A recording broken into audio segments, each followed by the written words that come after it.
ഈ അധ്യായത്തിലും ന്യായപ്രമാണത്തെ കുറിച്ചാണ് എഴുതുന്നത്.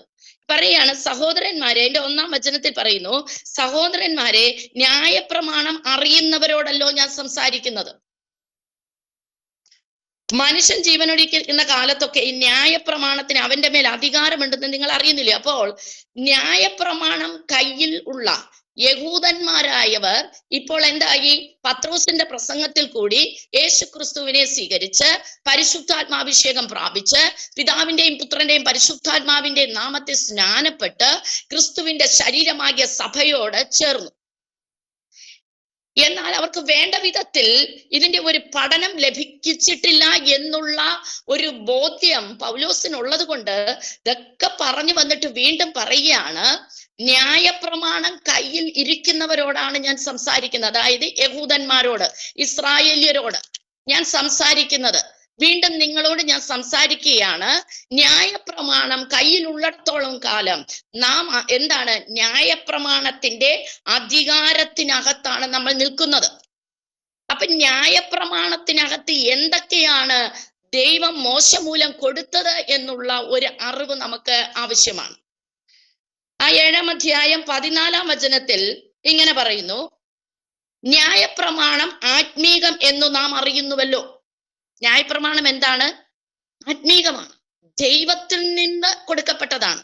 ഒരു മനുഷ്യനും മോശയുടെ കയ്യിൽ കൊടുത്തതല്ല. ദൈവം തന്നെ സീനായി പർവ്വതത്തിലേക്ക് വിളിച്ച് കൊണ്ടുപോയി നിർത്തി ദൈവത്തിന്റെ വിരലുകളാൽ കൽപ്പലകകളിൽ എഴുതപ്പെട്ട് കൊടുത്തതാണ് ന്യായപ്രമാണം. അപ്പൊ ന്യായപ്രമാണം ഈ ലോകത്തിൻ്റെതല്ല. ന്യായപ്രമാണം എന്താണ്? ആത്മീകമാണ്. ന്യായപ്രമാണം 7-ാം അധ്യായം 14-ാം വചനം നിങ്ങൾ എഴുതി വെച്ചോളണം. ന്യായപ്രമാണം ആത്മീകമാണ്.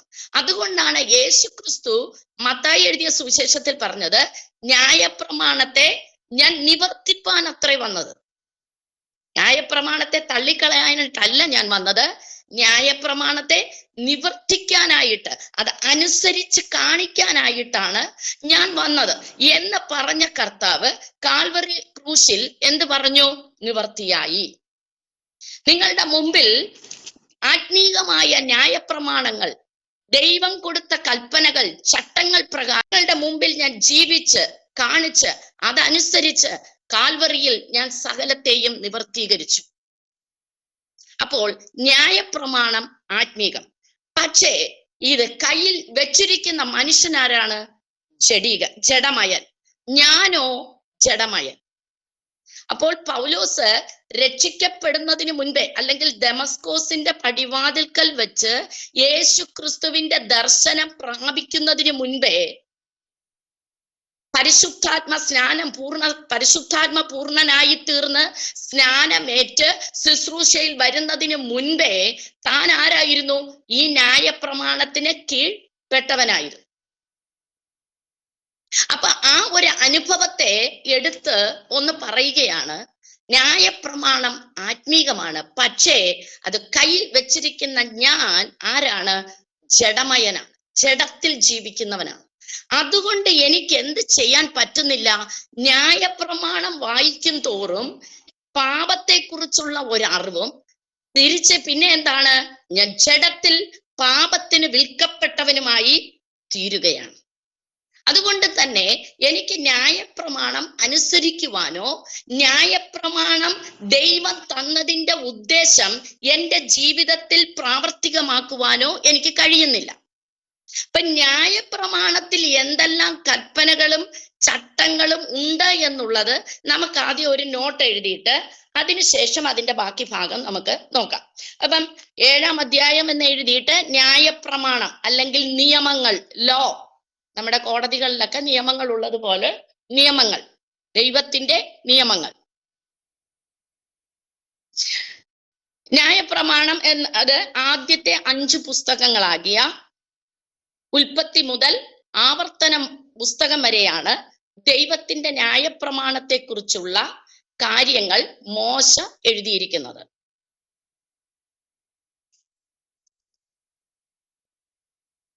ഈ 5 പുസ്തകങ്ങളെ തോറ എന്ന് അറിയപ്പെടുന്നു.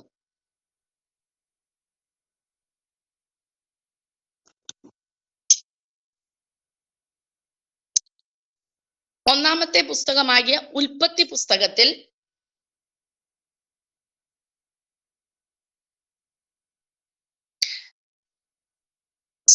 സൃഷ്ടിപ്പിനെ കുറിച്ച് എഴുതിയിരിക്കുന്നു. സൃഷ്ടിപ്പിനെ കുറിച്ചും പിന്നെ അബ്രഹാമിനെ കുറിച്ച് ഗോത്ര ഭരണാധികാരിയായ അല്ലെങ്കിൽ ഇസ്രായേൽ ഗോത്രത്തിന്റെ പിതാവാകിയ അബ്രഹാമിനെ കുറിച്ചുള്ള ചരിത്രമാണ് ഉൽപ്പത്തി പുസ്തകത്തിൽ രേഖപ്പെടുത്തിയിരിക്കുന്നത്. ഇസ്രായേൽ മക്കൾക്കാണല്ലോ ഈ ന്യായപ്രമാണം കൊടുത്തത്. രണ്ടാമത് പുറപ്പാട് പുസ്തകത്തിൽ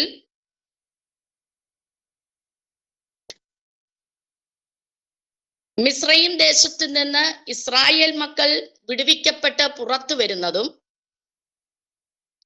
സീനായ് മലയിൽ വെച്ച് ന്യായപ്രമാണം അല്ലെങ്കിൽ ദൈവത്തിന്റെ നിയമങ്ങളും കൽപ്പനകളും മോശയുടെ കയ്യിൽ കൊടുക്കുന്നതുമായ കാര്യങ്ങൾ രേഖപ്പെടുത്തിയിരിക്കുന്നു.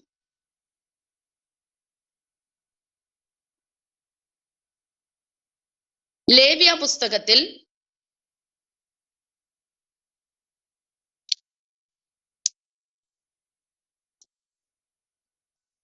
പൗരോഹിത്യ നിയമങ്ങൾ,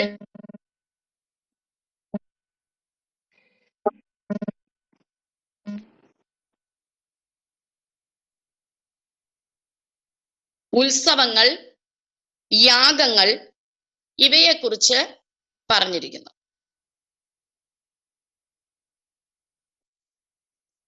സംഖ്യാപുസ്തകത്തിൽ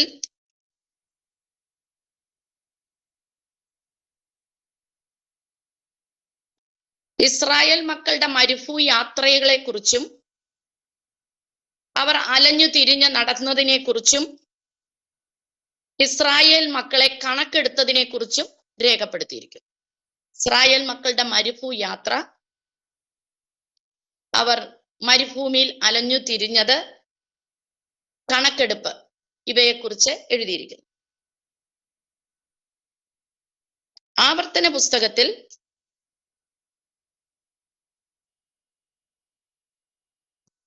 മോശയുടെ ചില പ്രസംഗങ്ങൾ, അതായത് ഇസ്രായേൽ മക്കളോട് ആവർത്തിച്ച് വീണ്ടും പ്രബോധിപ്പിക്കുന്നതും നിയമങ്ങളെ അല്ലെങ്കിൽ ന്യായപ്രമാണത്തെ കുറിച്ച് വീണ്ടും ആവർത്തിച്ച് പറയുന്നതും മോശ തന്റെ ശുശ്രൂഷ തീർത്ത് ദൈവത്തിലേക്ക് മടങ്ങി ചെല്ലുന്നതുമായ കാര്യങ്ങൾ നാം പഠിക്കുന്നു. അപ്പോൾ ഈ 5 പുസ്തകത്തിനകത്ത് ആണ് അല്ലെങ്കിൽ പുറപ്പാട് പുസ്തകത്തിൽ നിന്നാണ് ന്യായപ്രമാണം അല്ലെങ്കിൽ നിയമങ്ങൾ തരപ്പെട്ടിരിക്കുന്നത്. വിവിധ തരത്തിലുള്ള നിയമങ്ങളുണ്ട്. വിവിധ തരത്തിലുള്ള നിയമങ്ങൾ. 1, ദൈവത്തിന്റെ മുൻപാകെ ഒരു ശരിയായ ജീവിതം എങ്ങനെ നയിക്കണം എന്നുള്ള കൽപ്പനകൾ.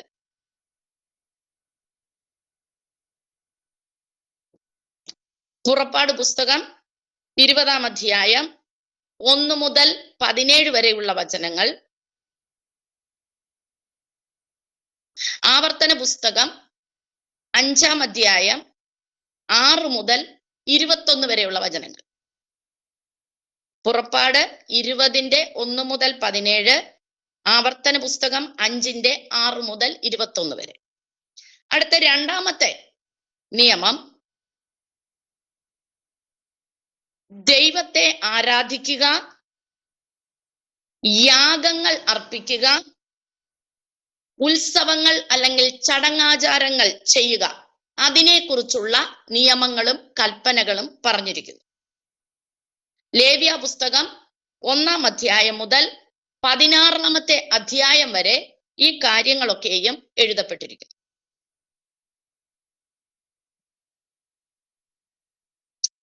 മൂന്നാമത്തെ ലോ,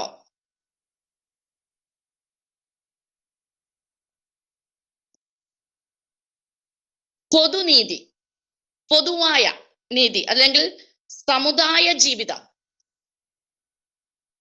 കൊടുക്കൽ വാങ്ങൽ എന്നിവയെക്കുറിച്ചുള്ള നിയമങ്ങളും കൽപ്പനകളും. പൊതുനീതി, കൊടുക്കൽ വാങ്ങൽ, സമുദായ ജീവിതം.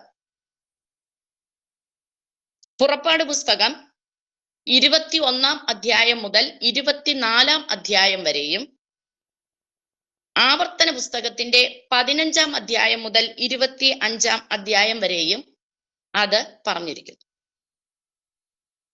അപ്പൊ 3 ലോസ് ആണ്. മോറൽ ലോ, ശരിയായ ജീവിതം നമ്മൾ എങ്ങനെ കർത്താവിന് മുമ്പിൽ ജീവിക്കാം. 2 സെറിമോണിയൽ ലോസ്, അതായത് ചടങ്ങുകൾ, യാഗങ്ങൾ, ദൈവത്തിനെ ആരാധന സമർപ്പിക്കുന്നത്. 3 സിവിൽ ലോസ്. സിവിൽ ലോസ് എന്ന് പറയുമ്പോൾ പൊതുനീതി, കൊടുക്കൽ വാങ്ങൽ, സമുദായ ജീവിതം, ഇവയെക്കുറിച്ച്. അടുത്ത ഹെഡിങ്, ഈ നിയമങ്ങൾ നമുക്ക് തന്നതിനാൽ ദൈവത്തിന്റെ ഉദ്ദേശം. എന്തിനാണ് ഈ നിയമങ്ങളും കൽപ്പനകളും ചട്ടങ്ങളും പ്രമാണങ്ങൾ അല്ലെങ്കിൽ ന്യായപ്രമാണം ദൈവം മനുഷ്യന് തന്നതിന്റെ ഉദ്ദേശം? ഒന്നാമത്തത്,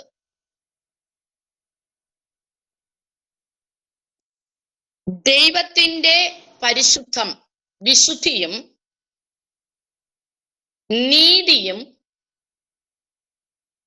കരുണയും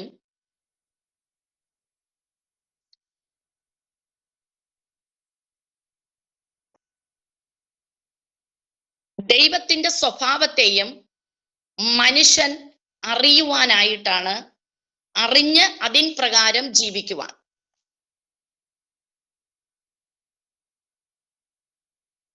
ഈ ന്യായപ്രമാണം, ഈ ചട്ടങ്ങളിൽ കൂടി ദൈവം തന്റെ സ്വഭാവത്തെയാണ് കാണിക്കുന്നത്, അല്ലെങ്കിൽ ദൈവത്തിന്റെ വിശുദ്ധി, ദൈവം നീതിയുള്ള ദൈവമാണെന്നും ദൈവം കരുണയുള്ള ദൈവമാണെന്നും മനുഷ്യർക്ക് കാണിക്കുവാനായിട്ടാണ് ന്യായപ്രമാണം കൊടുത്തിരിക്കുന്നത്. അടുത്ത രണ്ടാമത്തത്, ഇസ്രായേൽ ജനത്തിനാണ് ഈ ന്യായപ്രമാണം കൊടുത്തിരിക്കുന്നത്. അപ്പോൾ ഇസ്രായേലിനും ദൈവത്തിനും തമ്മിലുള്ള റിലേഷൻഷിപ്പ്, ബന്ധത്തെ കാണിക്കുവാനായിട്ട്.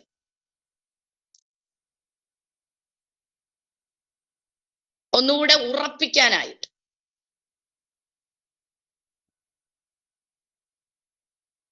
മൂന്നാമത്തത്, ഇസ്രായേലിന് വേണ്ടി മശിഹ ഒരു ദിവസം വരുമെന്ന് അവർ കാത്തിരിക്കുന്നുണ്ട്.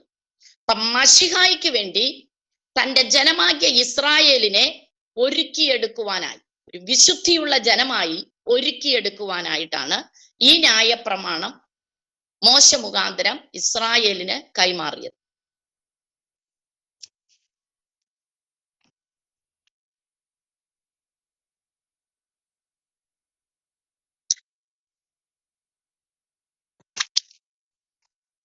അടുത്ത ഒന്നാമത്തത് നമ്മൾ കണ്ടത്, ശരിയായ ഒരു ജീവിതം നമ്മൾ എങ്ങനെ കർത്താവിന്റെ മുൻപിൽ ജീവിക്കാം എന്നുള്ളതാണ് ഒന്നാമത്തെ ലോ, അതായത് മോറൽ ലോ, സന്മാർഗികമായ നിയമങ്ങൾ. സന്മാർഗികമായ നിയമങ്ങൾ ഹെഡിങ് ആണ്, സന്മാർഗികമായ. അത് നമ്മൾ എഴുതി പുറപ്പാട് 20-1 മുതൽ 17 വരെയും ആവർത്തന പുസ്തകം 5-6 മുതൽ 23 വരെ. അതില് നമ്മൾ കാണുന്നത് 10 കൽപ്പനകളാണ്. ഒന്നാമത്തെ കൽപ്പന, യഹോവയല്ലാതെ അന്യ ദൈവങ്ങൾ ഉണ്ടാകരുത്. ഒന്ന്, സന്മാർഗിക ലോയിൽ, നിയമങ്ങളിൽ ഒന്നാമത്തത് യഹോവയല്ലാതെ അന്യ ദൈവങ്ങൾ ഉണ്ടാകരുത്. രണ്ടാമത്തത്, ഒരു വിഗ്രഹം ഉണ്ടാക്കരുത്.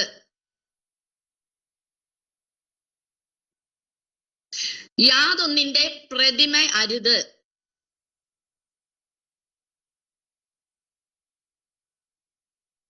അവയെ നമസ്കരിക്കുകയോ സേവിക്കുകയോ അരുത്.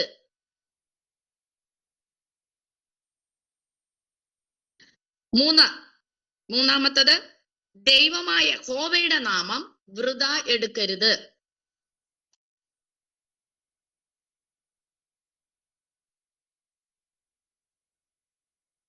4, ശബത്ത് നാളിനെ ശുദ്ധീകരിപ്പാൻ ഓർക്ക. ശബത്ത് നാളിനെ ശുദ്ധീകരിപ്പാൻ ഓർക്ക. 5,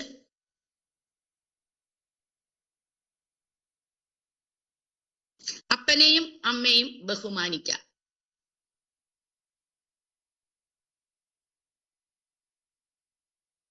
6 കൊല ചെയ്യരുത്.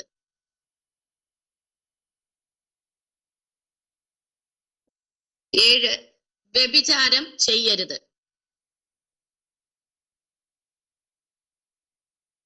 8 മോഷ്ടിക്കരുത്.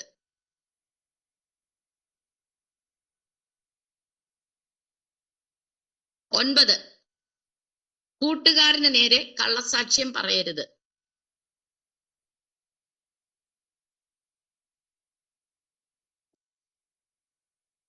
10 കൂട്ടുകാരന്റെ യാതൊന്നിനെയും മോഹിക്കരുത്.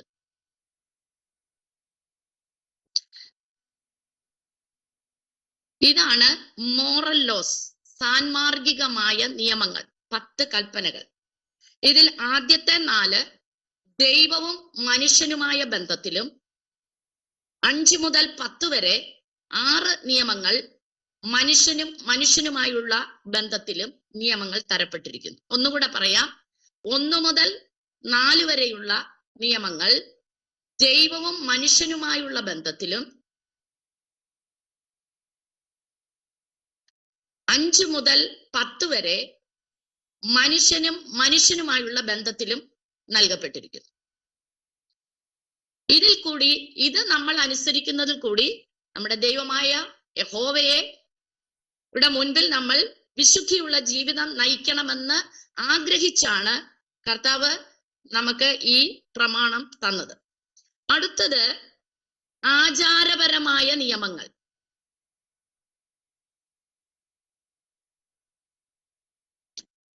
ആചാരപരമായ നിയമങ്ങൾ, സെറിമോണിയൽ ലോസ്, ആചാരപരമായ നിയമങ്ങൾ. അതിൽ യാഗങ്ങളെ കുറിച്ച് നിയമങ്ങൾ തന്നിരിക്കുന്നു. 5 യാഗങ്ങൾ. 1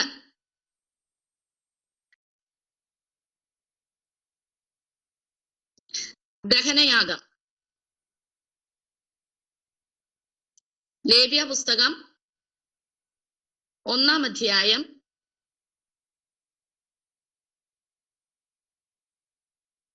6-ാമത്തെ അധ്യായം വരെ, 1 മുതൽ 6 വരെയുള്ള അധ്യായത്തിലും 8 മുതൽ 13 വരെയുള്ള അധ്യായത്തിലും പറഞ്ഞിരിക്കുന്നു. 1 മുതൽ 6 വരെയുള്ള അധ്യായത്തിലും 8 മുതൽ 13 വരെയുള്ള അധ്യായത്തിലും പറഞ്ഞിരിക്കുന്നു.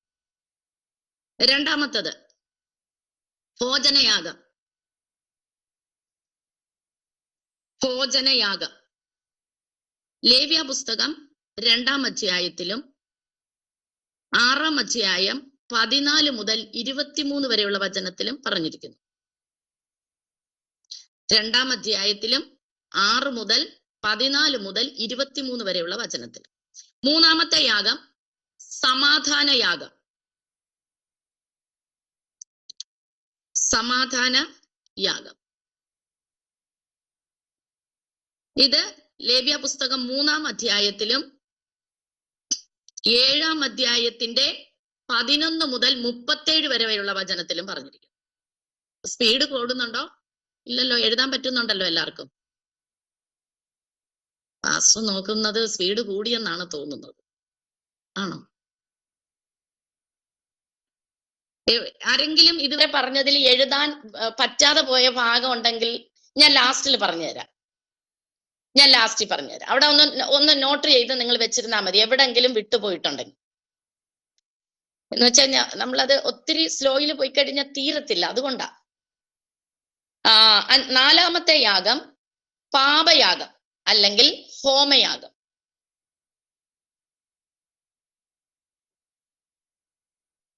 പാപയാഗം അല്ലെങ്കിൽ ഹോമയാഗം.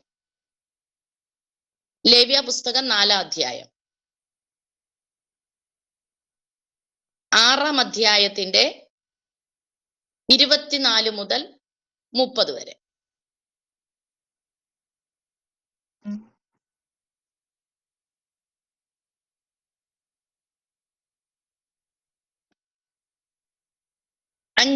അഞ്ചാമത്തെ യാഗം അകൃത്യയാഗം.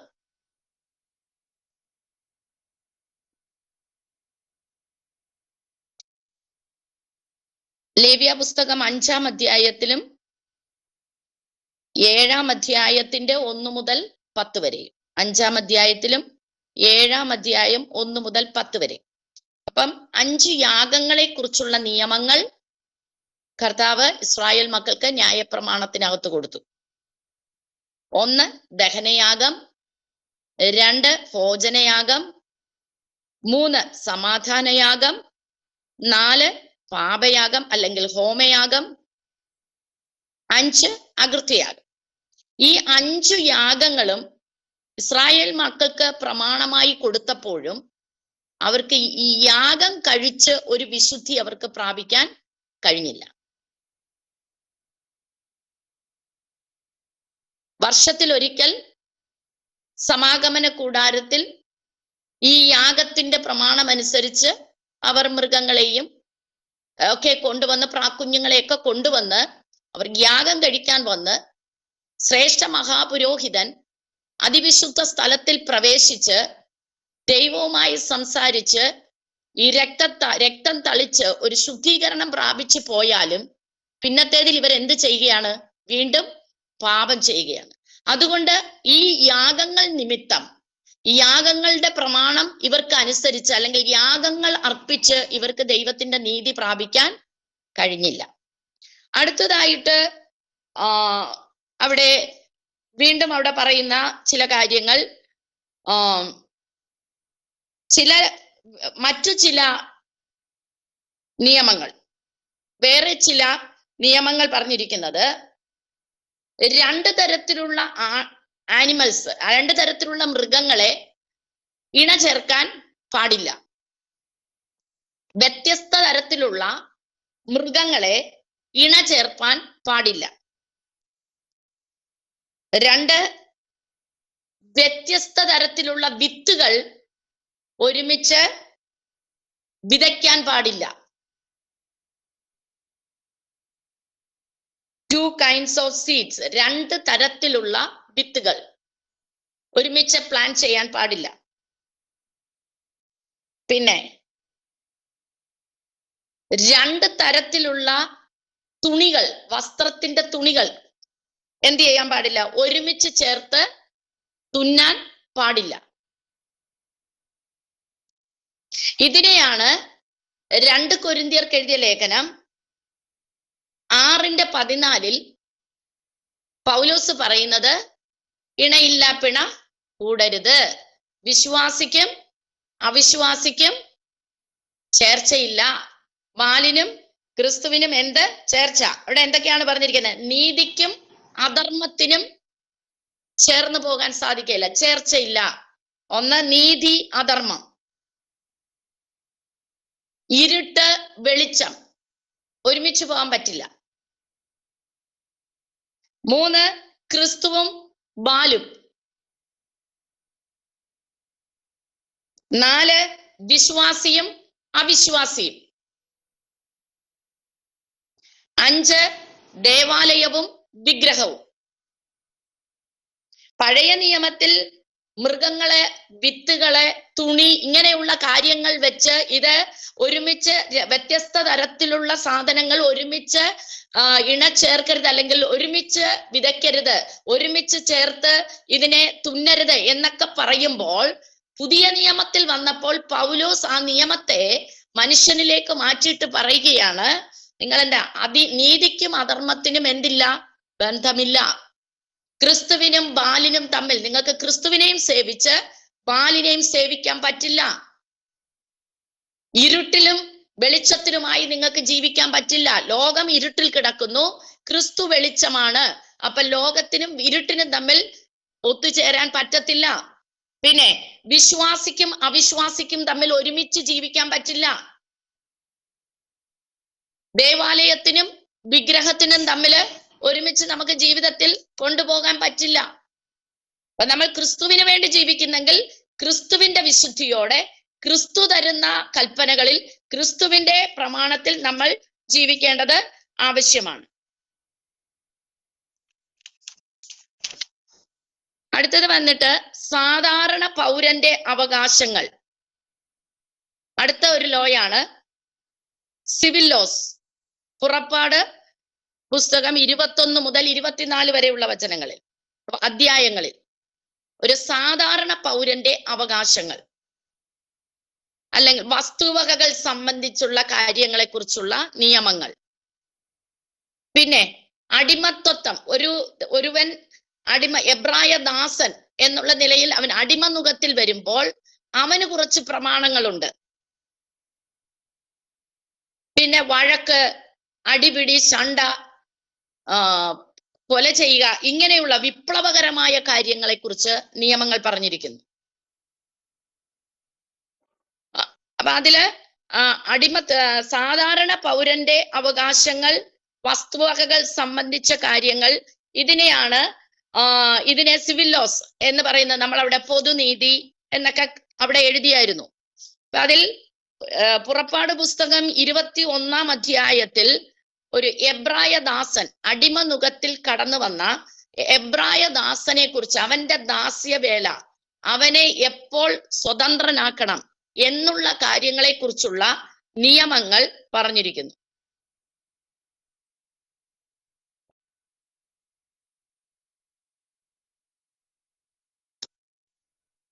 രണ്ടാമത്, വിപ്ലവകരമായ പ്രശ്നങ്ങൾ വരുമ്പോൾ, അടിപിടി, സണ്ട, കുലപാതകങ്ങൾ, അങ്ങനെയുള്ള കാര്യങ്ങൾ വരുമ്പോൾ അതിനെ എങ്ങനെയാണ് മാനേജ് ചെയ്യേണ്ടത്, അതിന് എന്ത് ശിക്ഷയാണ് കൊടുക്കേണ്ടത്, പുറപ്പാട് പുസ്തകം 21 അധ്യായം 12 മുതൽ 32 വരെയുള്ള വചനങ്ങളിൽ കൊടുത്തിരിക്കുന്നു.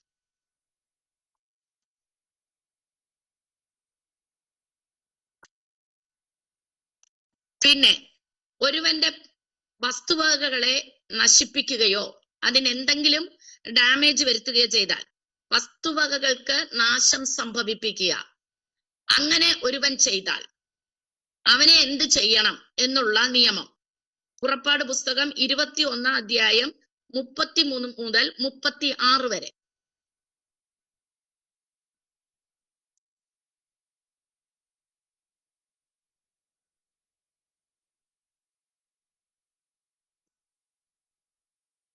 അടുത്തത് പുറപ്പാട് പുസ്തകം 22 അധ്യായം 1 മുതൽ 15 വരെയുള്ള വചനങ്ങളിൽ മോഷണം, ഒരുവൻ മോഷ്ടിച്ചാൽ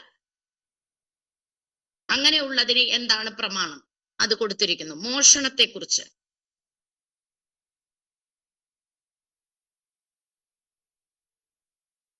23 അധ്യായത്തിൽ നീതി, ന്യായം എന്നിവ ഉള്ള കാര്യങ്ങൾ പറഞ്ഞിരിക്കുന്നു. 22 25 മുതൽ 31 വരെ നീതി, ന്യായം. പുറപ്പാട് പുസ്തകം 22 അധ്യായം 25 മുതൽ 31 വരെ. 23 അധ്യായം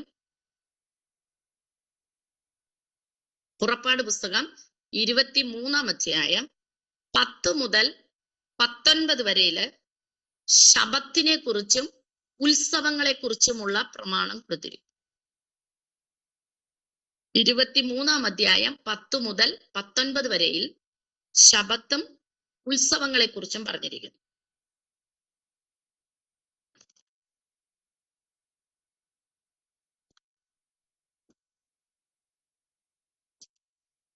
പുറപ്പാട് പുസ്തകം അതുവരെയുള്ള എല്ലാം എഴുതിയല്ലോ അല്ലെ. അടുത്തത് 25 അധ്യായം മുതൽ 31 അധ്യായം വരെ സമാഗമന കൂടാരത്തിന്റെ പണിയെക്കുറിച്ചും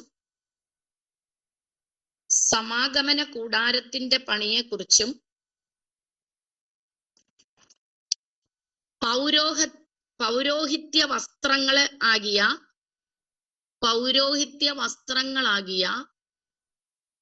7 വസ്ത്രങ്ങളെ കുറിച്ചും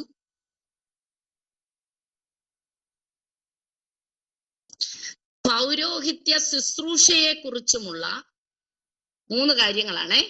ഒന്ന്, സമാഗമന കൂടാരത്തിന്റെ പണി.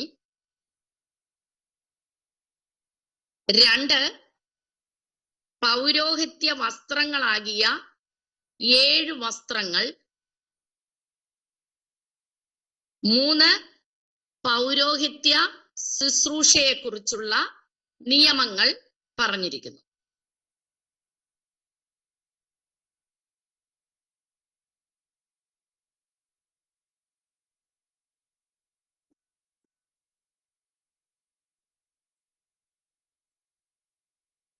പുറപ്പാട് പുസ്തകം 25-ാം അധ്യായം 27-ാം അധ്യായം വരെ സമാഗമന കൂടാരത്തെ കുറിച്ച് എഴുതപ്പെട്ടിരിക്കുന്നു. 28-ാം അധ്യായത്തിൽ പൗരോഹിത്യ വസ്ത്രങ്ങൾ,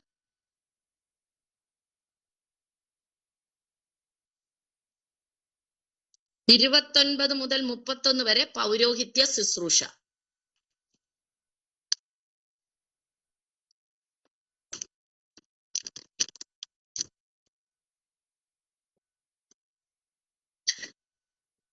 ഇതാണ് സീനായ് മലയിൽ വെച്ച് തുടർന്ന് മോശയുടെ കയ്യിൽ ദൈവം കൊടുത്ത പ്രമാണങ്ങൾ. ഈ പ്രമാണങ്ങളെ, ന്യായപ്രമാണങ്ങളെ കൊടുത്തതിന്റെ ദൈവത്തിന്റെ ഉദ്ദേശം നമ്മൾ കണ്ടു. ദൈവത്തിന്റെ വിശുദ്ധിയെക്കുറിച്ചും ദൈവത്തിന്റെ നീതിയെക്കുറിച്ച്, ദൈവത്തിന്റെ കരുണയെക്കുറിച്ചൊക്കെയും ദൈവത്തിന്റെ സ്വഭാവത്തെ നമ്മൾ മനുഷ്യരൊന്ന് മനസ്സിലാക്കണം. തന്റെ ജനമാകിയ ഇസ്രായേൽ ഒന്ന് മനസ്സിലാക്കണം. ഇതിനു വേണ്ടിയിട്ടാണ് കൊടുത്തത്. എന്നാൽ ഇവർക്ക് എന്ത് ചെയ്യാൻ പറ്റിയില്ല? ഇതിനെ അനുസരിക്കാൻ പറ്റാതെ വണ്ണം ഇതിൽ കൂടി അവർ പാപത്തിന്റെ പരിജ്ഞാനം പ്രാപിച്ചിട്ട് അവർ വീണ്ടും വീണ്ടും പാപം ചെയ്ത് ദൈവ തേജസ്സില്ലാത്തവരായും ദൈവത്തിന്റെ കോപത്തിന് അർഹതയുള്ളവരായും മാറിത്തീർന്നു. അതുകൊണ്ടാണ് ഇവിടെ അതിന്റെ 7-ാം അധ്യായത്തിൽ പറഞ്ഞിരിക്കുന്നത്, നാം 5-ാം വചനത്തിൽ, 7-ാം അധ്യായത്തിൽ 5-ാം വചനത്തിൽ പറയുന്നു, നാം ജഡത്തിലായിരുന്നപ്പോൾ ന്യായപ്രമാണത്താൽ ഉളവായ പാപരാഗങ്ങൾ മരണത്തിന് ഫലം കായ്ക്കത്തക്കവണ്ണം നമ്മുടെ അവയവങ്ങളിൽ വ്യാപരിച്ചു പോന്നു. നമ്മൾ ജഡത്തിലായിരുന്നു. ഞാനോ ജഡമയൻ എന്ന പൗലോസ് പറഞ്ഞ പോലെ ന്യായപ്രമാണത്തിന്റെ അധികാരത്തിൽ നമ്മൾ ആയിരുന്നപ്പോൾ നമ്മൾ ആരായിരുന്നു? ന്യായപ്രമാണം ആത്മീകമാണെങ്കിലും ദൈവം തന്ന കൽപ്പനകളാണെങ്കിലും ദൈവത്തിൻ്റെതാണെങ്കിലും നമ്മൾ ജഡമയരായതുകൊണ്ട് നമ്മൾ എന്ത് ചെയ്തു? പാപരാഗങ്ങൾ നിമിത്തം നമ്മൾ മരണത്തിന് ഫലം കായ്ക്കത്തക്കവണ്ണമായി നമ്മുടെ അവയവങ്ങളിൽ വ്യാപരിച്ചു. എന്നിട്ട് 6-ാം വചനത്തിൽ പറയുന്നു, ഇപ്പോഴോ എന്ന് പറയുമ്പോൾ നമ്മൾ ക്രിസ്തുവിലായപ്പോൾ, വിശ്വാസ മാർഗത്തിൽ വന്നപ്പോൾ, യേശു ക്രിസ്തുവിനെ വിശ്വാസത്താൽ സ്വീകരിച്ച് കർത്താവിന്റെ രക്തത്താൽ നമ്മൾ വീണ്ടെടുക്കപ്പെട്ട് കഴിഞ്ഞപ്പോൾ സ്നാനത്താൽ നമ്മൾ ഇത് എന്ത് ചെയ്തു? ഇതെല്ലാം കൊണ്ട് കുഴിച്ചിട്ടിട്ട് കർത്താവിന്റെ നീതി പ്രാപിക്കാനായി നമ്മൾ എഴുന്നേറ്റു. ആ ഒരു അനുഭവത്തെ വെച്ച് പറയാണ് ഇപ്പോൾ നമ്മൾ ദൈവത്തിന്റെ നീതിയുടെ ദാസനായി മാറി. അപ്പോൾ നമ്മെ പിടിച്ചടക്കിയിരിക്കുന്ന ന്യായപ്രമാണം സംബന്ധിച്ച് മരിച്ചിരിക്കൊണ്ട്, അപ്പൊ സ്നാനത്താൽ നമ്മൾ എന്ത് ചെയ്തു? ന്യായപ്രമാണം സംബന്ധിച്ച് നമ്മൾ മരിച്ചിട്ട് അതിന്റെ അധികാരത്തിൽ നിന്ന് നമ്മൾ മരിച്ചു. എന്നിട്ട് അക്ഷരത്തിന്റെ പഴക്കത്തിലല്ല, ആത്മാവിന്റെ പുതുക്കത്തിൽ തന്നെ സേവിക്കേണ്ടതിന് നാം ന്യായപ്രമാണത്തിൽ നിന്ന് ഒഴിവുള്ളവരായി. ഇപ്പോൾ നമ്മൾ ആരായി തീർന്നു? ന്യായപ്രമാണം ആത്മീകമായതുപോലെ തന്നെ നാമും ആത്മീകരായി മാറി. മനസ്സിലായോ? ന്യായപ്രമാണം ആത്മീകം, പക്ഷെ നമ്മൾ ജഡമയർ. എന്നാൽ വിശ്വാസ മാർഗത്താൽ യേശുവിനെ നമ്മൾ വിശ്വസിച്ച്, യേശു കർത്താവ് ദൈവപുത്രനെന്ന് നമ്മൾ വിശ്വസിച്ച്, നമ്മൾ ദൈവത്തിൽ നമ്മളെ സമർപ്പിച്ച് സ്നാനത്താൽ നമ്മുടെ സകല പാപങ്ങളും നമ്മൾ കുഴിച്ചിട്ട് ന്യായപ്രമാണത്തിന്റെ പരിജ്ഞാനത്താൽ പാപം തിരിച്ചറിഞ്ഞ നമ്മൾ അതിനെ കുഴിച്ചിട്ടിട്ട് നമ്മൾ നീതിക്കെന്ന് ഉയർത്തെഴുന്നേറ്റ് വന്നപ്പോൾ നമ്മൾ ആരായി മാറി? ദൈവത്തിന്റെ നീതിയുടെ ദാസരായി മാറി. അപ്പോൾ ന്യായപ്രമാണം എങ്ങനെ ആത്മീകമോ അതുപോലെ നാമും ആത്മീകരായി മാറി. ഇപ്പം അക്ഷരത്തെ അല്ല നമ്മൾ അനുസരിക്കുന്നത് ആത്മമണ്ഡലത്തിൽ നിന്നുകൊണ്ട് ദൈവത്തിന്റെ ആത്മാവിന്റെ കീഴിൽ നമ്മൾ ഈ ന്യായപ്രമാണത്തെ നിവർത്തീകരിച്ച് വിശുദ്ധ ജീവിതത്തിലേക്ക് കയറി ചെല്ലും. മനസ്സിലായോ? അപ്പൊ ഇതിന്റെ ഒരു അറിവ് നമുക്ക് ലഭിക്കാനാണ് നമ്മള് ന്യായപ്രമാണത്തിലുള്ള നിയമങ്ങളെല്ലാം അപ്പൊ ഇത്രയും നിയമങ്ങൾ കൊടുത്തിട്ട് ഇസ്രായേൽ മക്കൾക്ക് എന്ത് ചെയ്യാൻ പറ്റിയില്ല? ഇതൊന്നും അനുസരിക്കാൻ പറ്റിയില്ല. അവരുടെ ശരീരങ്ങളിൽ എന്തോ ആയിരുന്നു? പാപരാഗങ്ങൾ നിമിത്തം മരണത്തിന്റെ ഫലം കായ്പാനായിട്ട് അവർ ജീവിച്ചു വന്നു. പക്ഷേ ക്രിസ്തുവിന്റെ ക്രൂശിലെ യാഗത്താൽ തന്നെ ദഹിപ്പിച്ചൊരു ദഹനയാഗമായി, ഭോജനയാഗമായി. ദഹനയാഗം എന്ന് പറയുമ്പോൾ മൃഗത്തെ എന്ത് ചെയ്യും? തല വെട്ടിക്കളഞ്ഞിട്ട് അതിനെ കൊണ്ടുവന്ന് കത്തിക്കും, ദഹിപ്പിക്കും. എന്നിട്ട് അതിന്റെ ചാമ്പലെടുത്ത് യാഗങ്ങളുടെ അതൊക്കെ നിങ്ങൾ പഠിക്കണം. ഓരോ ആ ഭാഗം എടുത്ത് വായിക്കുമ്പോൾ മനസ്സിലാവും. എന്നിട്ട് അതിനെ കത്തിച്ച് അതിന്റെ ചാമ്പലെടുത്ത് വെള്ളത്തിൽ കലക്കി സമാഗമന കൂടാരത്തിലും ജനത്തിന്റെ മേലെല്ലാം തളിച്ച് പാപശുദ്ധി വരുത്തുവാൻ തക്കവണ്ണം ആ യാഗമായി. ഭോജനയാഗം എന്ന് പറയുമ്പോൾ അരി നല്ല ഇടിച്ച് അരിച്ച് വീണ്ടും വീണ്ടും ഇടിച്ച് അരിച്ച്, അതായത് ഒരു തരി പോലും ആ മാവിൽ ഉണ്ടാകരുത്. എന്നിട്ട് അതിൽ അടയുണ്ടാക്കി ദൈവത്തിന് സമർപ്പിക്കുക. അപ്പം നമ്മുടെ ജീവിതത്തിൽ പാപത്തിന്റെ തരി അല്പം പോലും ഉണ്ടാകാൻ പാടില്ല. അപ്പൊ കർത്താവിന്റെ ക്രൂശ് മരണത്തിൽ കർത്താവ് എന്താണ്? ആ ഒരു ഭോജനയാഗമായി മാറിയത്. ശരീരത്തെ എന്ത് ചെയ്തു? അടിച്ച് ഉഴവുചാലുകൾ പോലെ വലിച്ചു കീറി. അല്പം പോലും ഒരു എന്താണ് തരി പോലും ശേഷിക്കാതെ വണ്ണം അവൻ തന്നെ ഭോജനയാഗമാക്കി മാറ്റി. ഇങ്ങനെ കർത്താവ് 5 യാഗങ്ങളെയും ഒരുമിച്ച് കാൽവറി ക്രൂശിൽ തന്റെ ഒറ്റയാഗത്താൽ നമ്മളെ എന്ത് ചെയ്തു? എങ്ങനെ ന്യായപ്രമാണ ആത്മീകമോ ആ യാഗത്തെ വിശ്വസിക്കുന്ന നമുക്ക് നമ്മളെയും ആത്മീകത്തിലേക്ക് നമ്മളെ ദൈവം ഉയർത്തി നിർത്തി. ഇതാണ് ആ 7-ാം അധ്യായത്തിൽ പറയുന്നത്. എന്നിട്ട് വീണ്ടും അതിന്റെ പിന്നെയും പറയുകയാണ്, ഞാൻ നന്മ ചെയ്യുവാൻ ആഗ്രഹിക്കുന്നുണ്ട്, എങ്കിലും ഞാൻ അറിയാത്ത തിന്മയാണ് ചെയ്യുന്നതിന്റെ 17 മുതലുള്ള വചനങ്ങൾ നമ്മൾ വായിക്കുമ്പോൾ അവിടെ പറയുന്നു നന്മ ചെയ്യുവാൻ നമുക്ക് ഇഷ്ടം. ഇതെല്ലാം ന്യായപ്രമാണത്തിൽ ഇരുന്നപ്പോഴുള്ള അവസ്ഥകളാണ് പൗലോസ് എടുത്തെടുത്ത് പറയുന്നത്. നന്മ ചെയ്യാൻ ആഗ്രഹിച്ചു, എന്നാൽ തിന്മയാണ്, അറിയാത്ത തിന്മയാണ് വന്നത്. അയ്യോ, ഞാനൊരു അരിഷ്ട മനുഷ്യൻ, ഈ മരണത്തിന് അധീനമായ ശരീരത്തിൽ നിന്ന് എന്നെ ആർ വിടുവിക്കും? അപ്പോൾ നമ്മൾ ന്യായപ്രമാണത്തിന്റെ കീഴിൽ ആയിരുന്നപ്പോൾ നമ്മൾ ആരാണ്? അരിഷ്ട മനുഷ്യനാണ്. എന്നെ ബൈബിൾ ക്ലാസ് പഠിപ്പിച്ചപ്പോൾ എന്റെ അധ്യാപകൻ അതിനെക്കുറിച്ച് ഒരു എക്സ്പ്ലനേഷൻ തന്നു. ഒരു അവിടെ ബൈബിളിലുള്ള ഒത്തിരി മനുഷ്യരെ കുറിച്ചുണ്ട്. അരിഷ്ട മനുഷ്യൻ, വ്യർത്ഥ മനുഷ്യൻ, മൃഗപ്രായനായ മനുഷ്യൻ, പുതിയ മനുഷ്യൻ, പഴയ മനുഷ്യൻ, ഇങ്ങനെ ഒത്തിരി മനുഷ്യരെ പഠിപ്പിച്ചപ്പോൾ ഈ അരിഷ്ട മനുഷ്യനെ കുറിച്ച് പഠിപ്പിച്ചപ്പോൾ ഞാൻ അധ്യാപകന്റെ ആ ഒരു ഭാഗം ഞാൻ ഇങ്ങോട്ട് കടമെടുത്തിട്ട് നിങ്ങളോട് പറയുകയാണ്.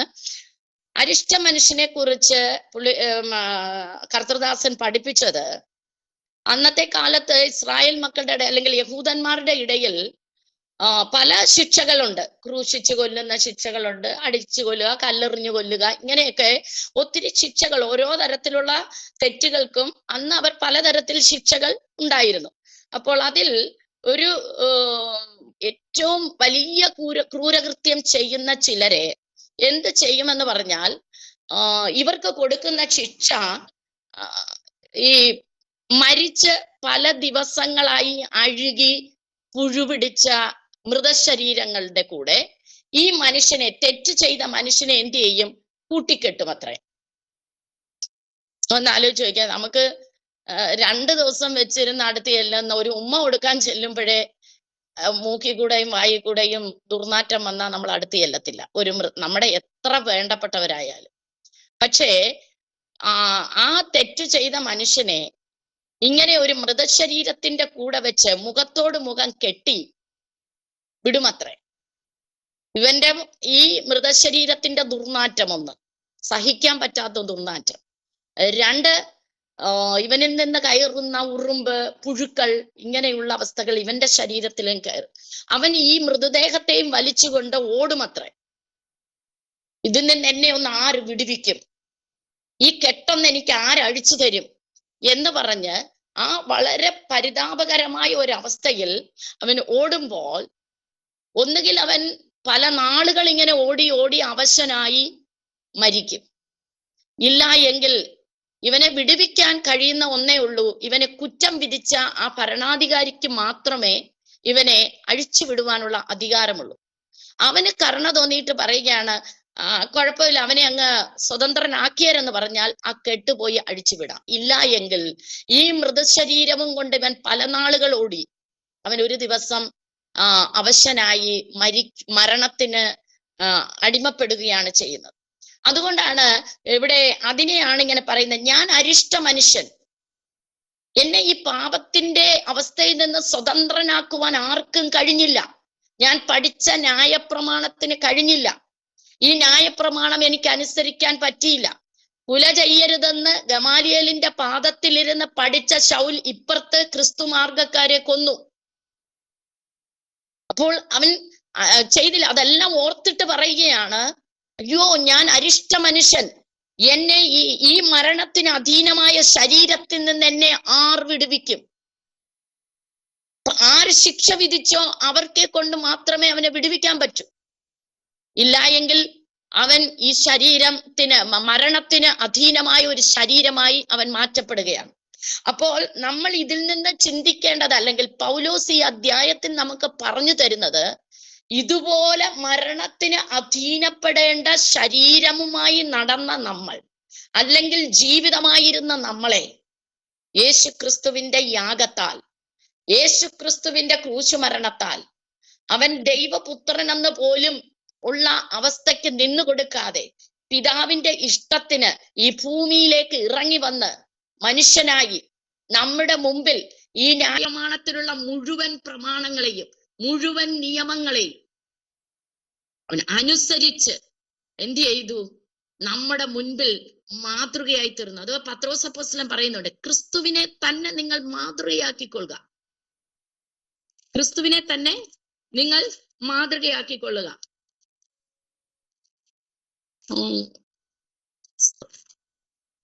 1 പത്രോസിന്റെ ലേഖനം 2-ാം അധ്യായം അതിന്റെ 21 മുതലുള്ള വചനത്തിൽ ഇങ്ങനെ പറയുന്നു, ക്രിസ്തുവും നിങ്ങൾക്ക് വേണ്ടി കഷ്ടം അനുഭവിച്ചു, നിങ്ങൾ അവന്റെ കാൽച്ചുവട് പിന്തുടരുവാൻ ഒരു മാതൃക വെച്ചേച്ചു പോയിരിക്കുന്നു. അവൻ പാപം ചെയ്തിട്ടില്ല, അവന്റെ വായിൽ വഞ്ചന ഒന്നും ഉണ്ടായിരുന്നില്ല, തന്നെ ശകാരിച്ചിട്ട് പകരം ശകാരിക്കാതെ. നമ്മൾ ഫസ്റ്റ് അതേ ചെയ്യത്തുള്ളൂ, അല്ലേ? ആരെങ്കിലും ശകാരിച്ചാൽ നമ്മൾ ശകാരിച്ചിരിക്കും തിരിച്ച്. കർത്താവിനെ കുറിച്ച് പറയുന്നത്, ശകാരിച്ചിട്ട് പകരം ശകാരിക്കാതെയും, കഷ്ടം അനുഭവിച്ചിട്ട് ഭീഷണം പറയാതെയും, ന്യായമായ വിധിക്കുന്നവങ്കൽ കാര്യം ഭരമേൽപ്പിക്കത്രേ. അപ്പം സകല വിധത്തിലും ക്രിസ്തു ന്യായപ്രമാണത്തെ നിവർത്തീകരിച്ച് നമുക്ക് മാതൃകയായി കടന്നുപോയ നമ്മുടെ കർത്താവ്. അപ്പൊ ഈ കർത്താവ് നമ്മളെ എന്ത് ചെയ്തിരിക്കുകയാണ്? നമ്മൾ അരിഷ്ട മനുഷ്യരായി ഒരു വല്ലാത്ത ഒരു മരണശിക്ഷ അനുഭവിക്കേണ്ട നമ്മളെ, അതിൽ നിന്ന് നമ്മളെ എന്ത് ചെയ്തിരിക്കുകയാണ്? ദൈവം എടുത്ത് നമ്മളെ സ്വതന്ത്രരാക്കി മാറ്റി, ദൈവത്തിന്റെ നീതിയായി എടുത്തു മാറ്റി. അവിടെ മറ്റൊന്ന് കൂടെ പറയുന്നു, ആ 23-ാം വചനത്തിൽ 23-ൽ ആണ് പറയുന്നത്. അതായത് റോമർക്ക് എഴുതിയ ലേഖനം 7-ന്റെ 23 പറയുന്നു, എങ്കിലും എന്റെ ബുദ്ധിയുടെ പ്രമാണത്തോട് പോരാടുന്ന വേറൊരു പ്രമാണം. എന്റെ ബുദ്ധിക്ക് ന്യായപ്രമാണത്തിൽ ഞാൻ തെറ്റ് ചെയ്യരുതെന്ന് എന്റെ ബുദ്ധിക്ക് അറിയാം,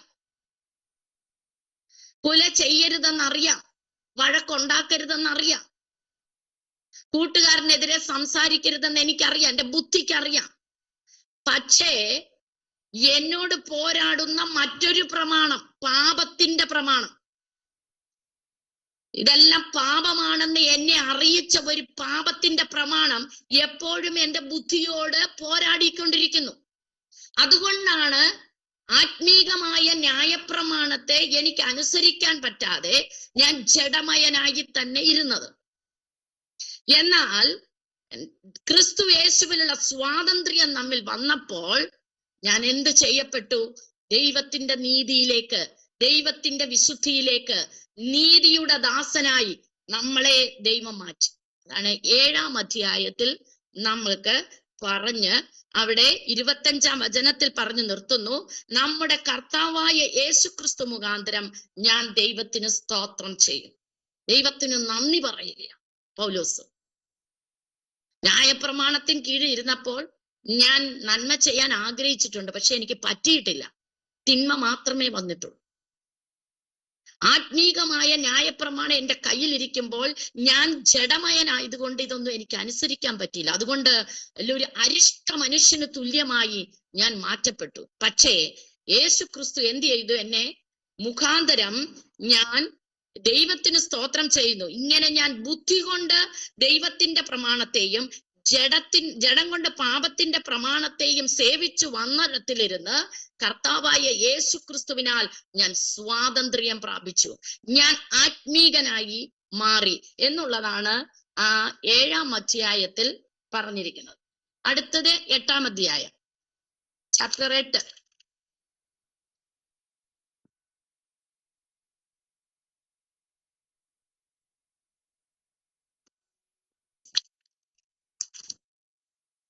എട്ടാം അധ്യായത്തിന്റെ 1-ാം വചനത്തിൽ പറയുന്നു, അതുകൊണ്ട്, അപ്പോൾ അതുകൊണ്ടെന്ന് പറയുമ്പോ ഈ 7ന്റെ തുടർച്ചയാണ് 8.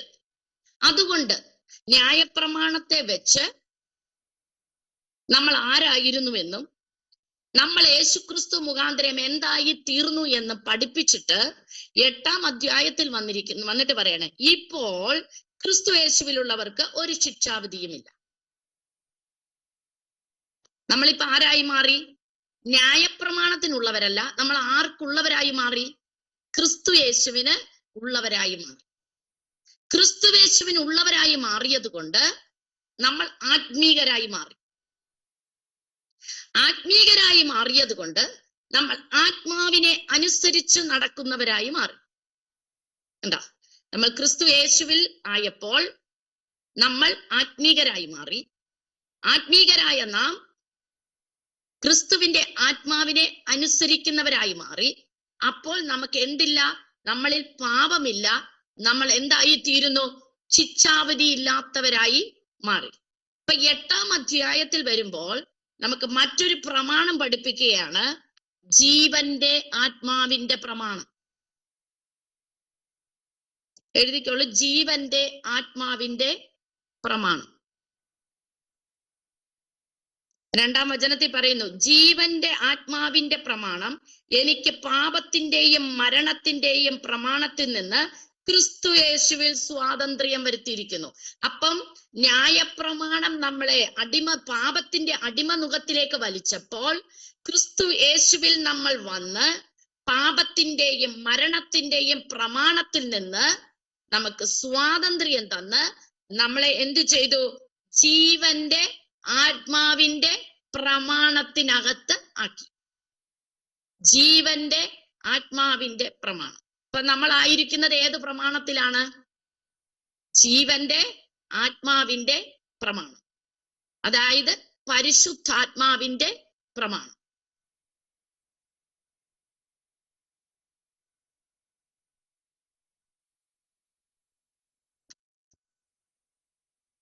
എട്ടിന്റെ 9-ാമത്തെ വചനത്തിൽ ഈ പരിശുദ്ധാത്മാവിനെ അല്ലെങ്കിൽ ഈ ജീവന്റെ ആത്മാവിനെ കുറിച്ച് പറയുന്നത് എന്താണ്? ദൈവത്തിന്റെ ആത്മാവ്. ജീവന്റെ ആത്മാവ് എന്ന് പറയുമ്പോൾ ദൈവത്തിന്റെ ആത്മാവ്. അപ്പൊ നമ്മൾ ഏത് പ്രമാണത്തിനാണ്? ദൈവത്തിന്റെ ആത്മാവിന്റെ പ്രമാണത്തിൽ.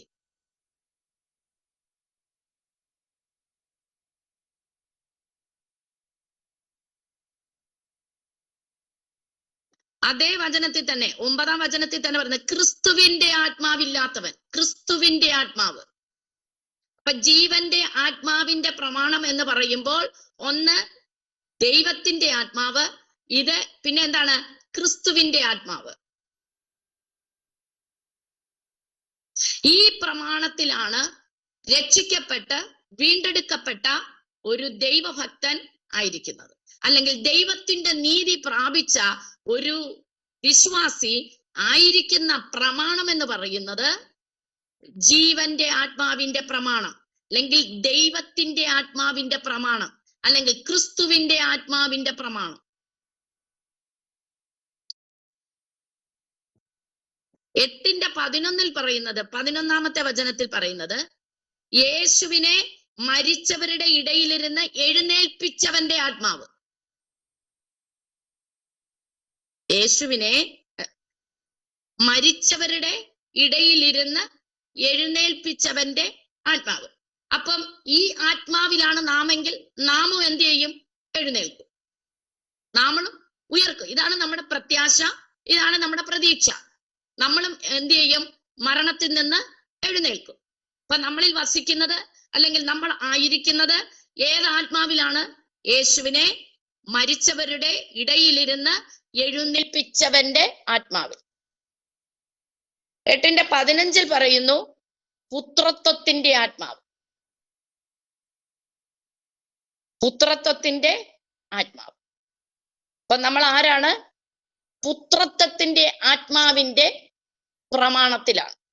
ദൈവം പിതാവും നാം പുത്രന്മാരും പുത്രിമാരും. ഈ ഒരു പുത്രത്വത്തിന്റെ ആത്മാവിലാണ് നമ്മൾ ആയിരിക്കുന്നത്. അപ്പൊ ഈ പ്രമാണത്തിൽ നമ്മൾ ആയിരിക്കുമ്പോൾ നമുക്ക് എന്തില്ല? ശിക്ഷാവിധിയില്ല. നമ്മൾ എന്തായി തീർന്നു? ക്രിസ്തുവേശുവിൽ സ്വതന്ത്രരായി തീർന്നു.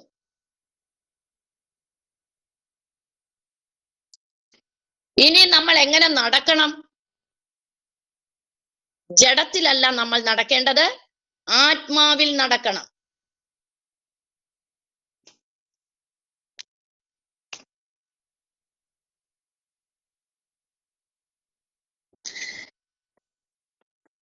ജീവന്റെ ആത്മാവിന്റെ പ്രമാണത്തിൽ വന്നു കഴിയുമ്പോൾ, നമ്മൾ ആയിത്തീരുമ്പോൾ,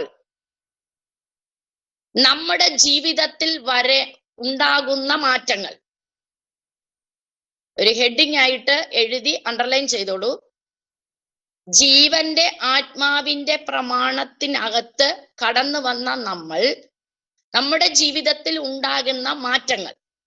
1, ന്യായപ്രമാണത്തിനാലുള്ള നീതി നിവർത്തിക്കപ്പെടുന്നു.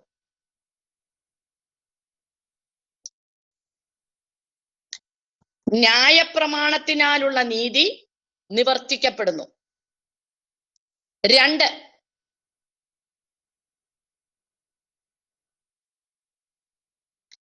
ആത്മീകമായത് ചിന്തിക്കുന്നു.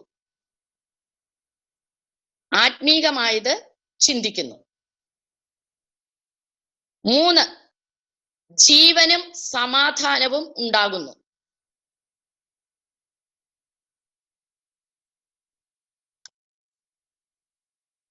4,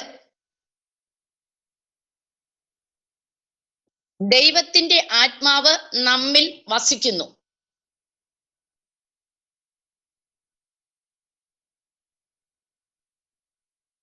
ദൈവത്തിന്റെ ആത്മാവ് നമ്മിൽ വസിക്കുന്നു. 5, കർത്താവിന്റെ ദിവസത്തിൽ നമ്മുടെ ശരീരം ഉയർപ്പിക്കപ്പെടും. കർത്താവിന്റെ ദിവസത്തിൽ നമ്മുടെ ശരീരം ഉയർപ്പിക്കപ്പെടും.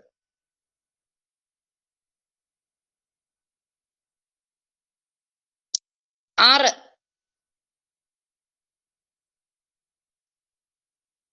പരിശുദ്ധാത്മാവിന്റെ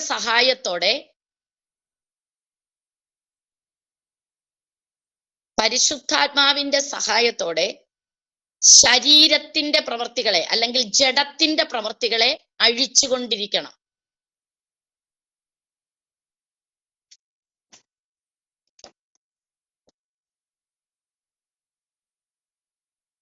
7, നാം ദൈവത്തിന്റെ മക്കളാകുന്നു.